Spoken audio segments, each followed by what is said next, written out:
Good afternoon, Rotarians and guests. Welcome to the Rotary Club of Toledo. As you all settle in, I would actually like to take a moment. I think you probably all noticed that Jackie is not here today. If you would join me, Jackie's aunt passed away late last week, so if you would join me in a moment of silence.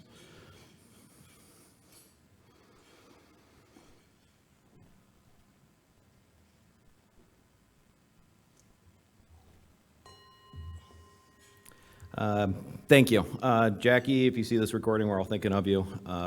So at this time, I'd like to ask Kelly Trame to please come to the podium and deliver a reflection and lead us in the Pledge of Allegiance. Ms. Kelly.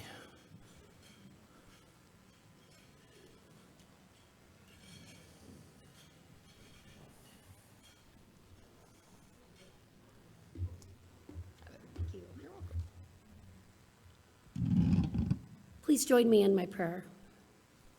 God of grace and mercy, you've blessed us with memory, reason, and skill, and we're thankful for the many blessings that you've bestowed on us. Please also grant us the wisdom to lead, the confidence to stand for what is right, and the strength to persevere.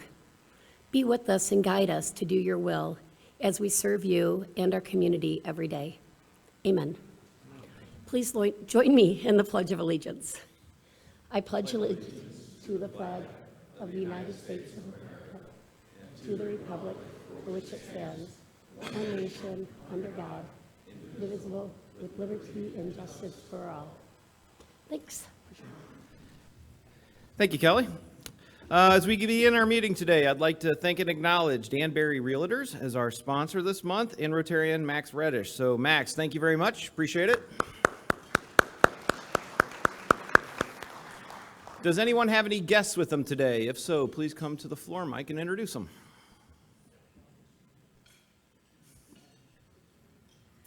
Hi, President Travis. Hi, Kelly.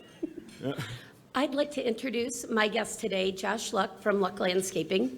And it's more than just like a mow your lawn, trim your hedges and plant flowers type of stuff. His type of landscaping is building real aqua landscapes and real designs that can just boost up your yard. His goal, or my husband's goal with them, is to turn our yard, our property, into a park. So join me in congratulating and welcoming Josh. Thank you. Welcome, Josh. Glad you're here.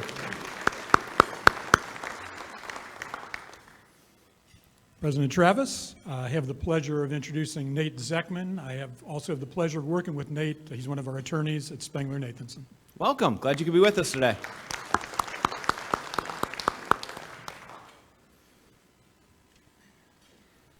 President Travis, I have with me an old friend and a recent newer colleague to Crow Capital. This is James Johnson, who recently joined us, having moved back here from Atlanta back to Toledo.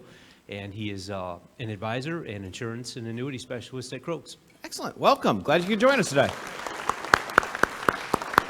Thank you to all for being here. Glad you could join us.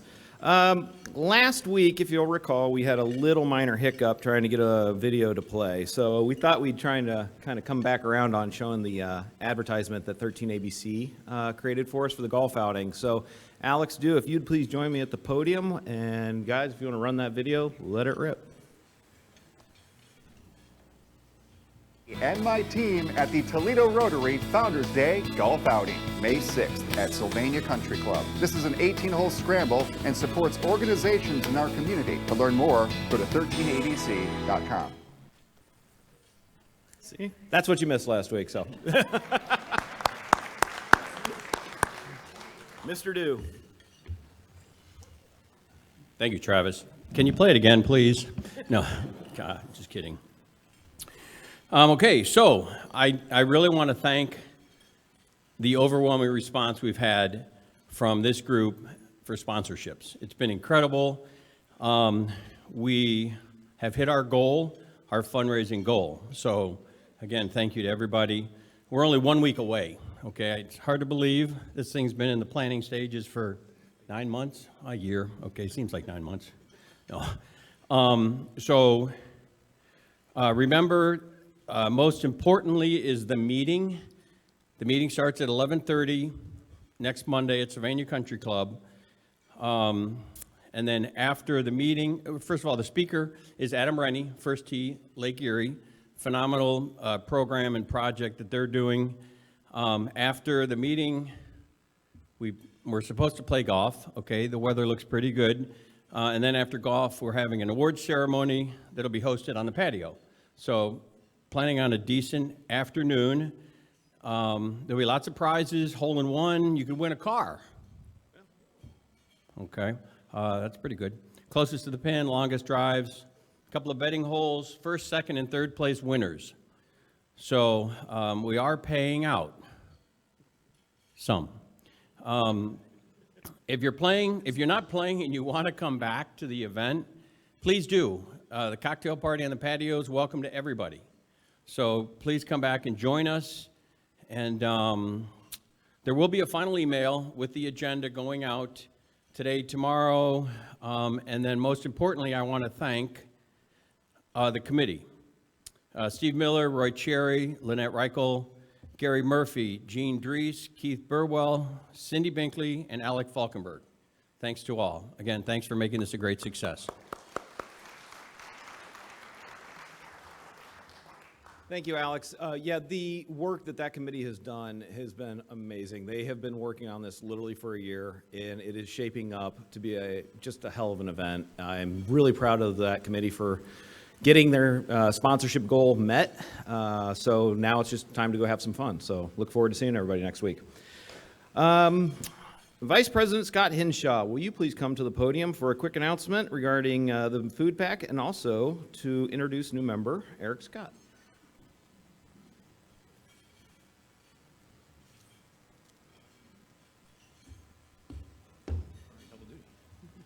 Thank you, President Travis. Okay, so first thing, before I do a new member introduction, is the food pack. I just want to make another announcement for it. Last week, Max announced, it's May 11th. It's 8 to noon. We're having it this year at Ottawa Hills Elementary School in their new gym, and it's connecting kids to meals. So this is a great opportunity for you to come out, pack some meals. This organization provides meals to kids in our area, and they're going to be after school. They'll feed kids all summer long, and so it's a really great opportunity for you guys to contribute. You can sign up. I think the sign up is in the spoke, so there's a link in the spoke to a sign up Genius, and there's 4 shifts, and they're 1-hour shifts. So if you just want to do one 1-hour shift, great, come on out for an hour. We'll have a great time. If you want to do more, that'd be great too. We will be luckily we'll have past president Chuck being our DJ as usual, so we'll have some fantastic music going on at the same time. But if you have an opportunity, please come out. We appreciate it. Second, I'd like to take this opportunity to introduce a new member today. My fellow Rotarians, it's my pleasure to introduce new member Eric Scott. Eric is originally from Detroit, Michigan, but has also lived in the Bay Area in California and Atlanta. He received his bachelor's degree in environmental science from BGSU and has a master's degree in business administration. Eric formerly worked at the Wood County Park District for 15 years, where his last role there was overseeing the stewardship department. Then he worked as an environmental consultant and restoration ecologist for GEI Consultants. This would have been a good introduction last week too for Earth Day. Currently, Eric is the Neighborhood Revitalization Strategy Coordinator with the City of Toledo's Department of Housing and Community Development. He is involved in various associations and organizations, including the Ohio Park and Recreation Association, Wild Ones, which here it's the Oak Openings region that he's a member of, and near and dear to his heart, of course, is his work and involvement in the sickle cell awareness of Toledo, because I understand it's two of your sons suffer from the disease. And he serves as the current president for that organization. So as you probably know, Eric's wife is also a member, Lashardé Scott, and we appreciate both of them being members of our club. They have 4 boys and live in Northwood. Eric loves spending time with the family, cooking, traveling, and my understanding is there are a couple competitive Nerf gun games that happen once in a while in the household. So, can you bring those to a meeting? Yeah, no, we might be able to use those for, I don't know, Kevin or anybody, right? Eric's pet peeve is closed-mindedness. He's always happy to open the hearts and minds of others, even if he can't change them. Fellow Rotarians, please join me in welcoming Eric Scott to our club.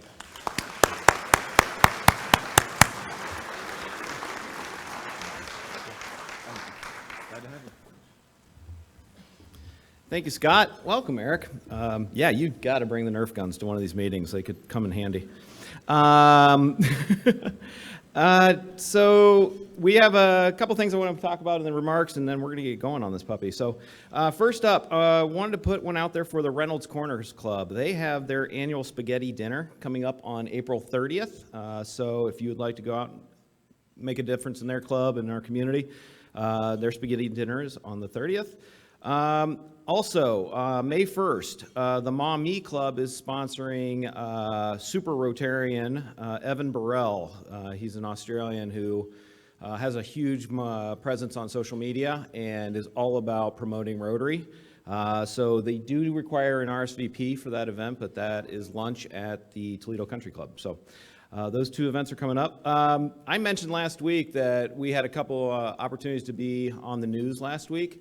So thank you to WTOL and to 13 ABC. Adam Cassie and I were on the news at 4 o'clock on WTOL on Earth Day, talking about the environmental impact that the Toledo Rotary makes, as well as Rotary International. It was kind of a fun, quick aside, but we were sitting in the green room, and in their green room, they have every TV station live, what's going on, and we looked up, and they were literally doing a piece on our speaker at our Monday meeting last week on WTOL on this screen. And this screen on 13 ABC was our golf ad running at the exact same time. So it was kind of a fun Rotary moment sitting in the green room, so that was cool. And then on Thursday, I was on the 9 with 13 ABC. And that was a super fun conversation just about, the producer actually is a former four-way test speech contest winner. And so she wanted to talk about the four-way test. So it was a fun little conversation. So yeah, just your club in the news. And with that, I would like to invite Bob Reichert to come to the podium and introduce today's speaker and your Attorney General, David Yost.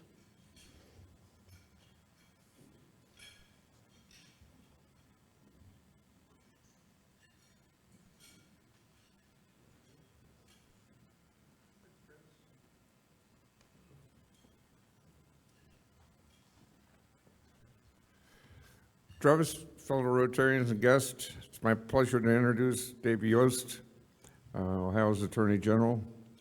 David is a proud graduate of The Ohio State University, got his law degree from Capitol, was Auditor of State back in 2011 and 18, I believe, and he's done a phenomenal job as auditor. He's Ohio's top attorney, and the term that I like to use is he's Ohio's biggest cop. So, David.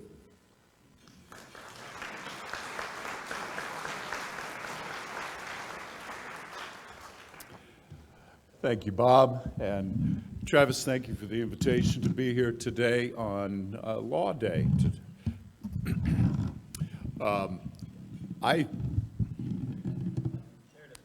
All right, close enough. I'll just talk loud.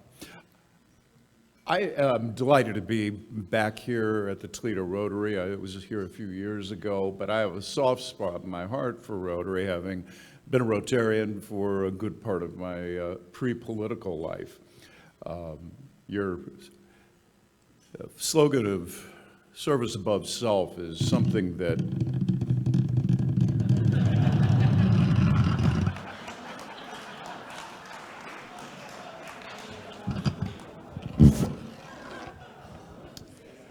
Your slogan of service above self informs a great deal of my life, including my public career. And I want to mention to you, before I begin my prepared text, something that I was reminded of as I was looking at the announcements in your food pack day coming up. We had a issue with Dollar General and Family General stores about a year and a half ago. It came to our attention through county auditors, who are the weights and measures sealers of their county. They check the scales and stuff, that Dollar Generals were posting one price on the shelf of the store. You know, say a bottle of shampoo, $1. You get up to the cash out, and it was $2. And of course, most people didn't even notice because, I mean, who compares your shopping list to your receipt? But when people did catch it, they were told by the cashiers, we're sorry, we can't do anything about it, we can't give you your money back. Well, needless to say, this is against the law. This is an unfair and deceptive trade practice. So we went to court and we won, and we got injunctive terms that said that they're no longer allowed to do that. They have to submit to a certain degree of inspections and validations, had to change internal processes. And we also got $1 million out of Dollar General, and I think $250,000 out of Family Dollar. But now we had a new problem. Where does the money go? I didn't want to give the government $1 million of money. I mean, after all, this money came from poor people. Rich people generally don't shop at Dollar General. And so the question was, how do we get it back? Well, people don't have a receipt. Maybe you lost $2 or $5. It's going to cost us $20 to write a check, or if we hire a court settlement administrator, it's going to cost $50 to get a check back. And plus, most of the people who got hurt are never going to get their money anyway. So we decided to give it to local food banks. And you got more money depending on how many Dollar Generals you had in your neighborhood. So the money went directly back to the communities that were originally harmed. And as I saw the good people of this club taking the initiative to do that food pack, it reminded me of that, and I commend you on your service to others, service above self. Well, I was asked here to come here today to talk about Law Day, a weighty topic. I suppose an Attorney General is a decent fit for that topic. So because I wanted to say exactly what I meant to say, I have written my text out, and I hope you'll forgive me for reading it. I generally like to speak extemporaneously, but this was an important enough of a topic and an important enough of a day that I put it down on paper. Like most people, my earliest experience with the rule of law was Mom's rule of law. The rules were relatively few, if sometimes kind of random, but they were the law, and there was no court of appeals. Later, raising children of my own was a great instructive story about the value and the limitations of the rule of law. Darlene laid down the law for our kids. When I tell you to go clean your rooms, that means no clothes on the floor. There you go. A clear rule, everybody can understand it, even a teenage boy. And it could be objectively enforced without the need of any interpretation or discretion. After the next parental-oriented or ordered room cleaning, we found the floors immaculate because the dirty clothes had been heaped in a pile on the child's bed. At least Darlene didn't have to bend all the way over to the floor to pick them up. Well, this led to the first amended Laundry Act. Dirty clothes were henceforth to be carried to the laundry for laundering by the child. You probably already all see where this is going. After the next room cleaning order, there was not so much as a stray sock on the floor of any of the 3 children's bedrooms. But we could not even open the door to the laundry because of the massive pile of clothes on the floor of the laundry. The children protested correctly that they had, in fact, complied with the law. which led to the second amended Laundry Act. Dirty clothes must be picked up off the floor of your bedroom and deposited in the washing machine in the laundry room. So we've clarified things a little bit. The next time, the washing machine was packed to overflowing. The children must have gotten up on top of the machine and jumped up and down to pack the clothes in so tightly to that washing machine. Now, as an aside for some of you gentlemen who might not understand how this works, you cannot fill up a washing machine all the way full. You've got to leave room for the clothes to move around in the water and the agitation and all that stuff to happen. If you have an overloaded washer, you first must remove some of the clothes for it to work right. I raise this story because the rule of law is, in fact, not the way we live our best. The law is the device we use when we can't come to an agreement otherwise. But that's not the way we usually live. My dad was a trucker, and eventually he built his own company. The nature of his business was long-term, repetitive contracts where he made basically the same pickups every day or every other day. I remember how proud he was when he landed a big client, very prestigious, institutional client, until the day he didn't have it anymore. Now, Dad hadn't done anything wrong. The client just canceled the contract. Now, this was going to be a big family hit for my dad, a big financial hit, because he'd gone out and made an investment in some equipment and some people, and that was on the basis of that contract and its income. I told my dad he should sue for breach of contract. He was entitled to damages. After all, what good is it having things like contracts and laws if they can't be enforced? My dad, well, didn't go to law school, but he was wise. And he was not in the mood for an argument on moral philosophy. He just shook his head. He said, I don't want to be the guy who sues his customers. They'll come back. And some years later, after the management of that company had changed, they did.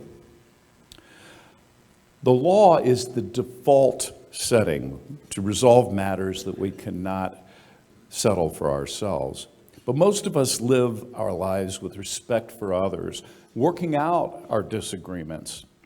If we're building a fence, we don't just build it as high as we legally can right on the property line. We talk with our neighbors and work out what everybody will be happy with. And I guarantee you somewhere in this room this spring, as we're all getting ready for our spring projects, there's some guy thinking, oh man, that's bad? Yes, go talk to your neighbors. Only when the talking with the neighbors fails do we resort to the law. This reminds me of a recent tempest in a teapot. That's actually kind of still current. In 2010, Ohio passed a law requiring candidates to be certified to the ballot for 90 days before the election, whether it was primary or the general. And this was designed to make sure that the Secretary of State had enough time to get ballots to our soldiers stationed overseas that they could vote and return the ballots in time to be counted. I'm sure we can all agree that this is a good thing, right? This isn't a Republican or a Democrat thing. It's just the right thing to do. Well, this year, the Democrats are not scheduled to have their convention to nominate President Biden until after the 90-day deadline. Now, here's the thing. The General Assembly has, since 2010, accommodated both political parties in their nominating conventions by moving the deadline back a little. Please note, I said the legislature. not the Secretary of State, who commits a jailable offense in Ohio if, as an executive, he tries to change that legislatively enacted statute creating the deadline. Now, should Joe Biden be on the ballot? Yep. He's the incumbent president. He's the choice of one of the two major political parties. Of course, he should be on the ballot. But we're not in normal times. Both sides these days are using the law as a weapon for political advantage. Just look, for example, at the left-aligned groups that are in court challenging Ohio's photo ID law. For a couple of weeks, the General Assembly didn't look like they were really inclined to help the other party solve a problem that was as plain as yogurt. When we can't agree, we go back to the default setting, the law. Now I'm happy that in recent days, the legislature has begun negotiating, and I think that they will be successful and will find a solution to this tempest in a teapot. And I don't think that anybody in Ohio is going to be denied the opportunity to cast a vote for Joe Biden if they're so inclined. Now, I never want to anyone to negotiate about first principles. I want to be very clear about this. In our families, for example, we don't negotiate over lying. It's wrong. It's violate of trust and love and honor. Bedtimes are negotiable, at least on Friday. Now, it might seem that I'm putting down the rule of law, and that's an odd thing for a chief law officer of the state, and I'm certainly not trying to do that. The rule of law was actually a huge advancement in civilization. What came before it was sometimes called the divine right of kings. The idea was that God chooses the people to be in authority and that they are not accountable for their use of that authority to anybody except God, not to the people, not to a legislature, not even to an aristocracy. While the intellectual seeds of the rule of law that we know today may be traced back to Greek thinkers, it was Christian theologians who began to work it out systematically, beginning with Aquinas, continuing on through Samuel Rutherford, and even John Locke, who's most well known as a political philosopher, was also a theologian. I summarize the rule of law like this: the same rules for everybody. Oligarch or debtor, politician or businessman. And even if the law is the default setting for conflict, it is far superior to the divine right of kings. As Lord Acton wrote to Bishop Creighton, there is no worse heresy than the office sanctifies the holder of it. But there is a new divine right of kings that is corrupting our American society and gutting the rule of law. It is the idea that those in authority are restrained only to do the, quote, right thing, close quote. In a pluralistic society, we have competing versions of what the right thing is, and they're worked out through our elected legislators and expressed through the laws they pass. If whomever won the most recent election is not constrained by that process and is free to act based on their own subjective view of, quote, the right thing, close quote, we are rejecting the very idea of the rule of law, an objective standard, the representative democracy itself. We see this as an example through elected prosecutors who refuse to enforce rules with which they disagree. On the left, we see prosecutors refusing to prosecute thefts under $1,000 or abortion. On the right, we see similar issues. There are prosecutors who will not prosecute gun laws that they disagree with. Now, I'm not talking about prosecutorial discretion, which deals with the application of justice in single cases based on their own unique facts. When prosecutors refuse to enforce statutes, in any case, just completely refuse to ever enforce them, they put themselves above the law and the people they serve. It is as though those laws were never in effect. What is the purpose of an elected official if a single person can simply decree that in their jurisdiction that law doesn't exist? The arrogant prosecutor who cancels the lawmaker's work cancels the representation of the people. This isn't a new idea in polarizing times. South Carolina Senator John C. Calhoun theorized that states had the authority to, quote, nullify, close quote, federal acts with which they disagreed. Now, that idea went out of fashion, along with Senator Calhoun's views on slavery, until prosecutors, playing the politics instead of practicing law, resurrected it.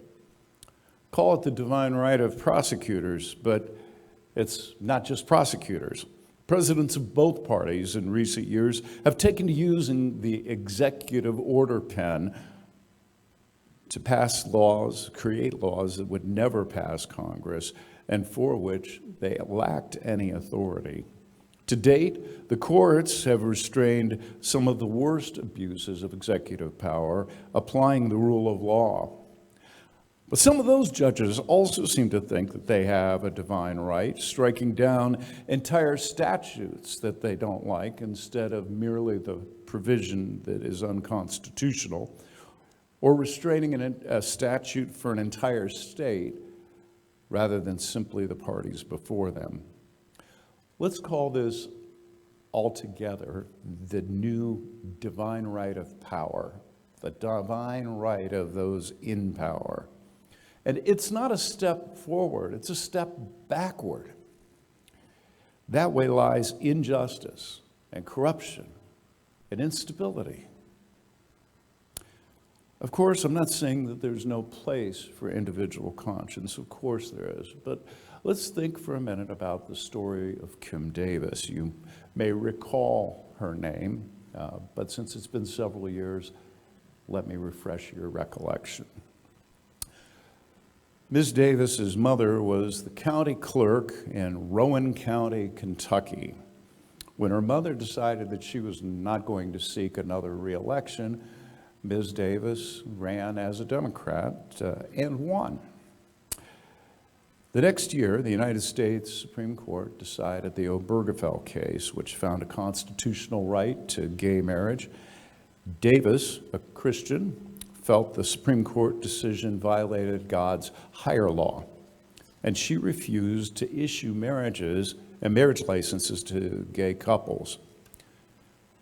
Well, that refusal got her back in court, and she was ordered to issue those licenses by the federal judge. She appealed to the Supreme Court, who declined to hear her appeal, leaving in place the district court order that she had to issue the licenses.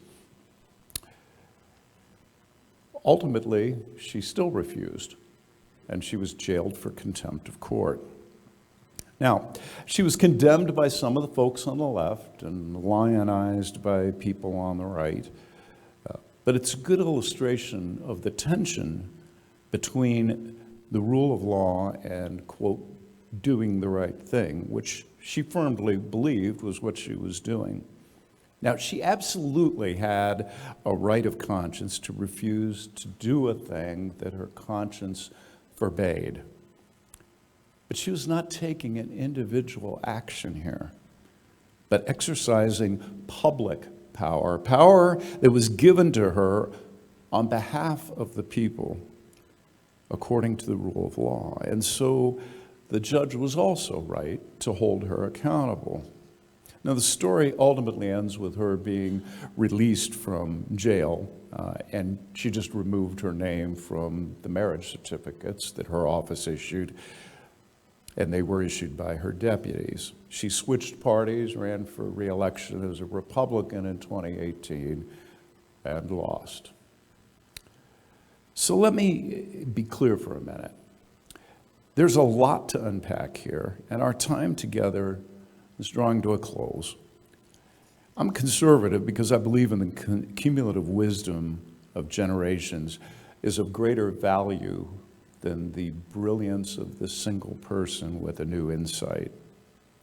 There are foundational truths, of course, that must be accepted before democracy can work, and the near universal acceptance of those truths here in America has significantly eroded in recent decades. I do not believe both sides are equally at fault, though there is certainly responsibility enough to go around. But let's end where we began. This does not have to be the moment when we revert to the historical mean, where the divine right of the powerful subverts the rule of law. In our personal relationships, we make concessions. We imagine alternatives. We work things out because of tomorrow. We will still be family. We will still be co-workers tomorrow. That constrains our own individual will to power, the insistence to have our own way. In business, we will want to do business with this person tomorrow, in spite of today's perhaps unpleasant disagreement. The people and the relationships are most important. Tomorrow, we will all still be Americans. We will still be living on this slice of sea to shining sea land, occupying it together. We would do well to remember that and to accept and abide by the rule of law for those moments when inevitably we will not agree. Thank you for having me here today on this important remembrance of Law Day.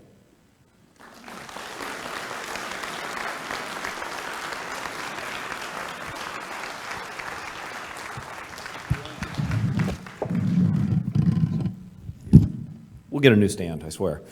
So we've got about 18 minutes for some questions, if you'd be willing to take a few. Sure. So if you have questions, please come to the floor mic. I get that a lot. Right? There you go.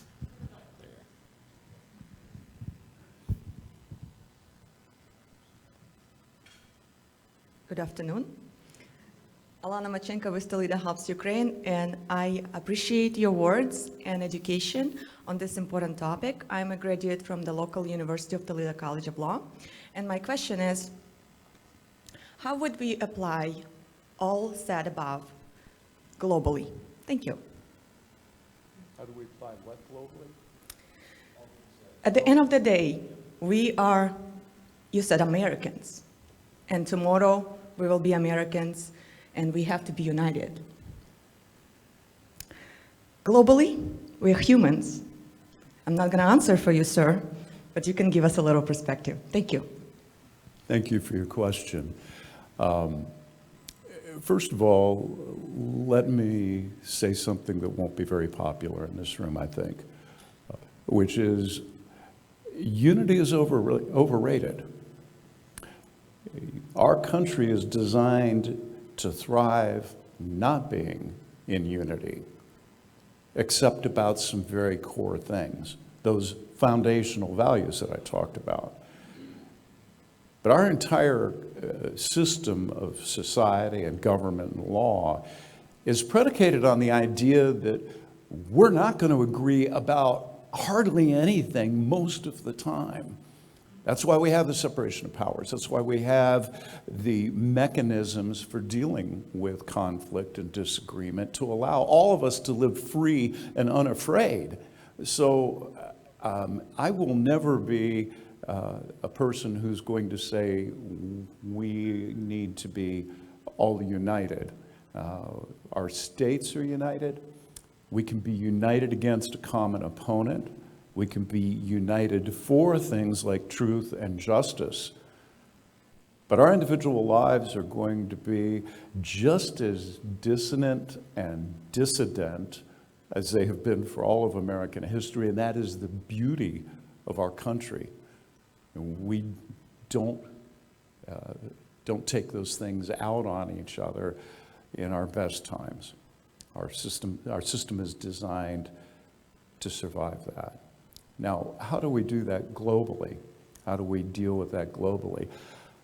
I regret to tell you, I don't think that we can. I'm thinking back to the adventures in democracy under George W. Bush in the Middle East.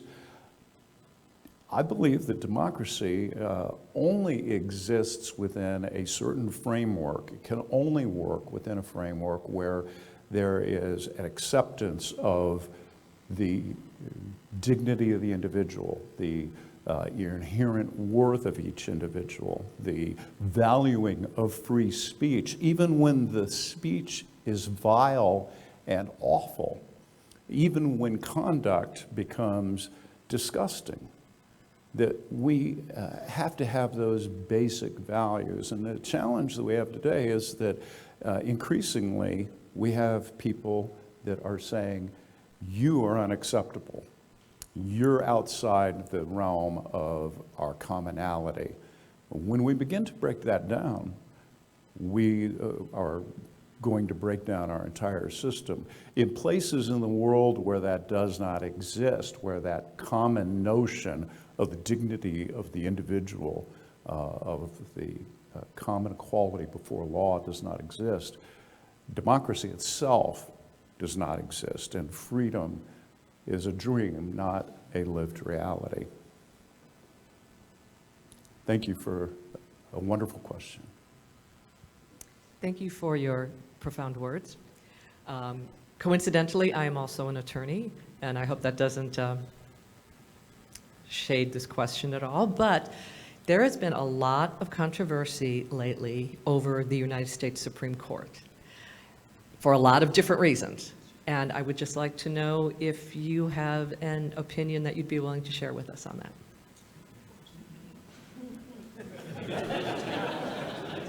Or not. Yes? Next question.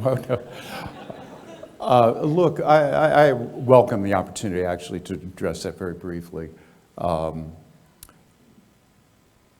I think that the court has, in recent years, actually regained its heritage.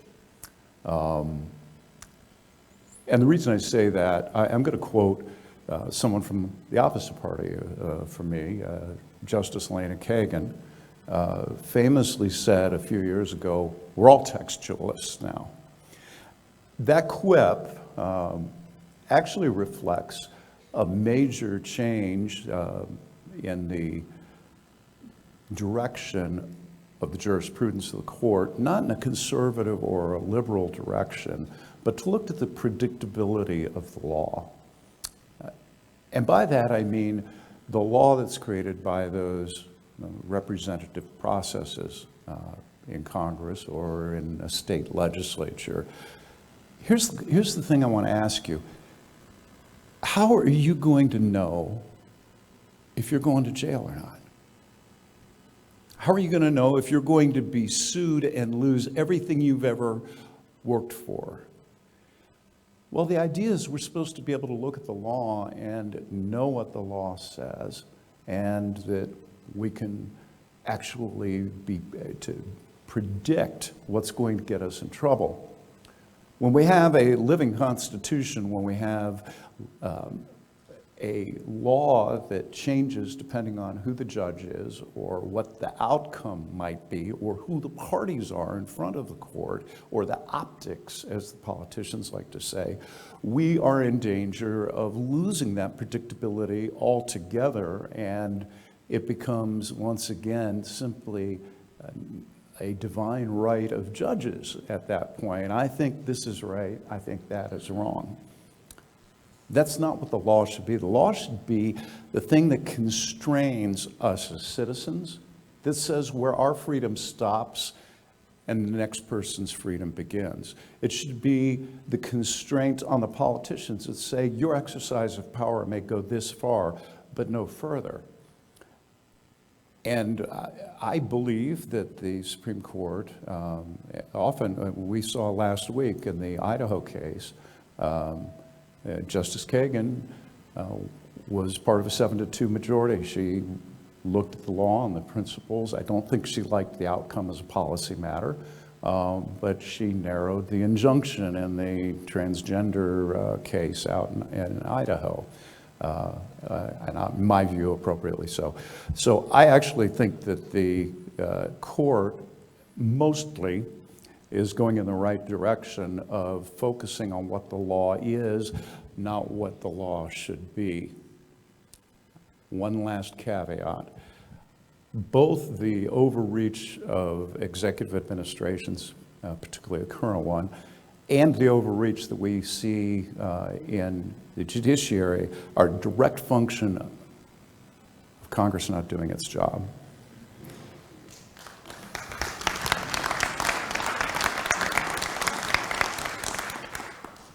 Attorney General, thanks for being here. My name is John Jones, and I get to serve at Hope Toledo. And two things. One is a question. The first, though, is a comment. I did want to say thank you as a frequent Dollar General shopper, at least my wife. I appreciate the dollar back on several of those things. So the question, not really dovetailing off of Carol, but sort of tying together, one of the things that we have the privilege to do outside of providing early childhood education for children and connecting those dots for them is the post-secondary side. So this past weekend, 2 of our kids just graduated from local universities, Bowling Green State University, Wright State University. I would argue they would not have had that opportunity without the scholarship dollars that we were able to support them with through generous funding from several different resources. So the question becomes, how does or how do we view the funding of scholarships for students of minority backgrounds at your local universities and universities across the state of Ohio? How do we ensure that those young people have the opportunity to achieve that American dream, to choose to shop at Dollar General, to choose to do what it is that they want to do if those scholarships are taken away? And in many places, I'm seeing that happen. And so I want to sort of understand how we deal with the law, because I fully appreciate your commentary around the law today. How do we deal with that and ensure that our students are able to reach the access points that they typically would not be able to reach without certain scholarships in place to help them do so? So, first of all, the Supreme Court in Students for Fair Admissions versus Harvard last term cast grave doubts on any race-conscious remedies at law. It did not actually reach scholarships. It was just on admission policy, but it's virtually impossible for me to read, or I think any objective person to read that decision and not question whether race-based, race-conscious scholarships are problematic under that logic. Now, I will say that part of that, remember, Harvard is not a public institution. It is a private corporation.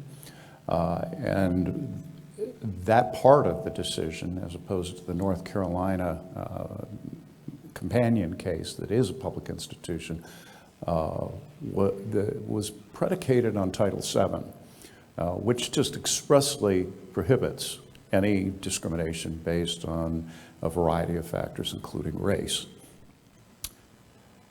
Congress can change that.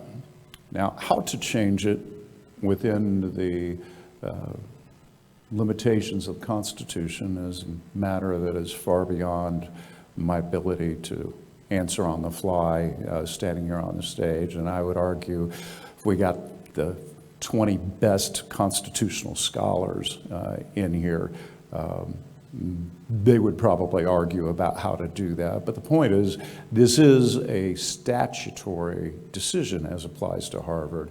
And to the extent that there are elements of scholarship considerations that we might want to revisit, that's a matter for Congress to do.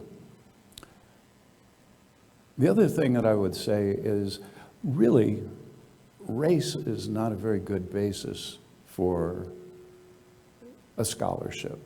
There are people, many people, not by any means a majority of even African Americans, but there are people who are very well situated.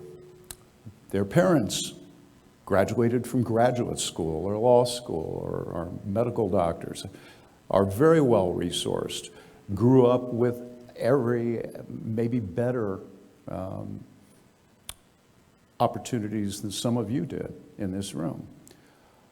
Why should there be a benefit that is based on race, which is just a proxy for past wrongs, just a proxy for need, a proxy for better justice? I suggest that we ought to be thinking very much in this country about that ladder of opportunity, because it's too closed. It's closed off to too many people. But we don't do it by identity politics. We do it by good, rational thought on how to make sure that opportunity is available. Now, this is a matter for law. I did not run for Congress for a reason. And I don't particularly want to get into an argument about it. I will confess that my own feelings on this are complicated. My grandson presents as African American, and I know for a fact that there's still racism in this country. That doesn't mean that perpetuating racism is the best way to get rid of racism. Thank you so much. My name is Raina Dawson, attorney at law. I have enjoyed your speech so far. One of the things I appreciated that you presented was that you appreciated that the current Supreme Court is more of a textualist, right? They spend more time focusing on the text. When you spoke about scholarships for people of color and ethnicity-based scholarships, you mentioned that there was no other way that one could logically and possibly interpret that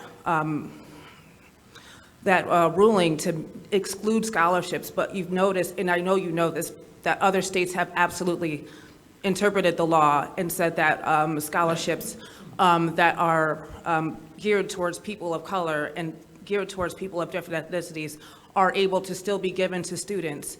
And because you're a conservative man, and I definitely appreciate your analysis, how do you feel about people's freedom to contract, right? What about the grantors' wants and needs? If a scholarship writer wants to give out scholarships to people that chew gum, they should be able to, right? So how do you feel about people that are giving scholarships and having the money spent the way that they absolutely intended to and wrote those scholarships, wrote those contracts and signed them to be given to the people they want them to be given to? Thank you so much.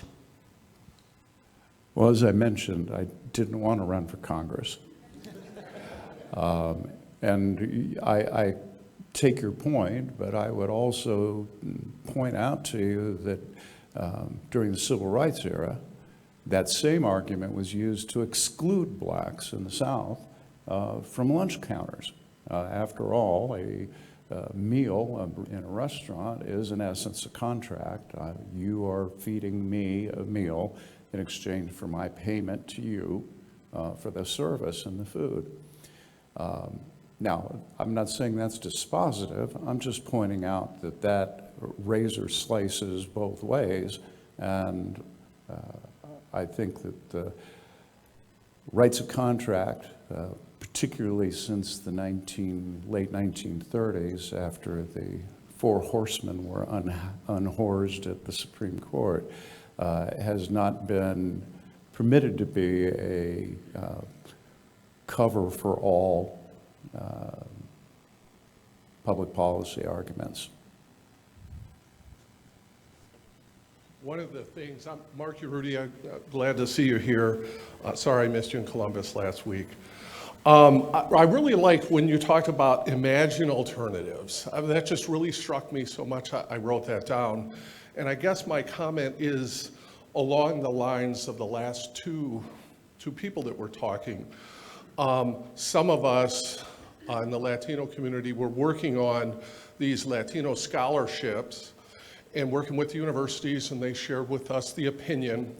And we want to be able to imagine alternatives. And one of them that was put forward was then the original donors, if they had the intent to give to whoever they wanted, could they not, from those foundations, get that money back, give it to another foundation that is not under the constraint that the university foundations are? Let's imagine the alternatives, right? What are your thoughts there? Well, I think that private freedom of action is less implicated than public action under the analysis of the Supreme Court. I think Title VII, plain language as it exists, still presents a barrier to that. But I encourage people to be thoughtful and creative and figure it, because what we're really talking about here is not winners and losers in the sense of public spoils. What we're talking about here is, as our prior questioner brought up, was it Mr. Jones?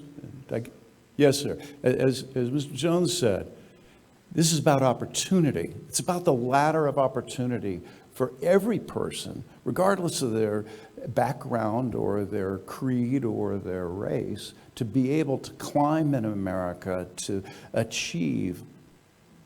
And it's, I think, important for us to recognize that not all of us were born on third base. A lot of us had to strike out a couple times before we even got that first walk to first. But America has always been a land of opportunity, and as we talk about this very, very hot button issue right now, I hope that we can move away from the finger pointing of identity politics and instead say, how can all of these little children climb the ladder? How can they all rise to become everything that their maker intended them to be?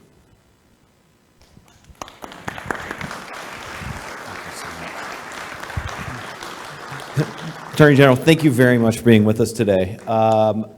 To show our appreciation, I'd like to present you with a copy of Historical Tales of Toledo, which was authored by our past president, Clint Mock.